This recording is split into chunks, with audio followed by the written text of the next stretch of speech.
Devant la porte de la paix céleste, ou Tiananmen en chinois, la vie suit son cours.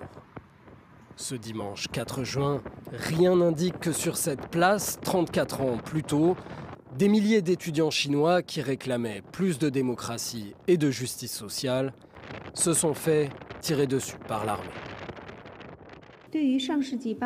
Le gouvernement chinois a déjà tiré une conclusion claire sur les troubles politiques survenus dans les années 80 et aucune tentative de salir la Chine et d'interférer dans ses affaires intérieures à ce sujet n'aboutira. Au nom du principe un pays, deux systèmes, Hong Kong était le dernier endroit en Chine où les commémorations de Tiananmen étaient tolérées. Ce samedi, après avoir brandi un papier sur lequel est écrit « Conscience », cette militante pro-démocratie est emmenée par la police. La veille, c'était cet artiste qui chantait « N'oubliez pas le 4 juin » et ce jeune couple qui portait des chrysanthèmes, symbole de deuil, qui eux aussi étaient arrêtés.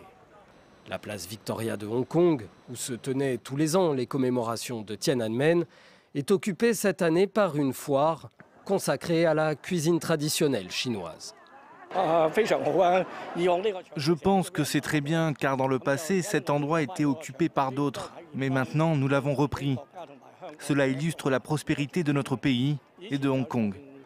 Depuis le soulèvement pro-démocratie en 2019 à Hong Kong, les symboles de la répression de Tiananmen ont été retirés de l'espace public. Dans la ville comme dans le reste de la Chine, il est impossible de diffuser ces images du 4 juin 1989. Et 34 ans plus tard, le nombre de victimes de la répression du mouvement étudiant sur la place Tiananmen n'est toujours pas connu.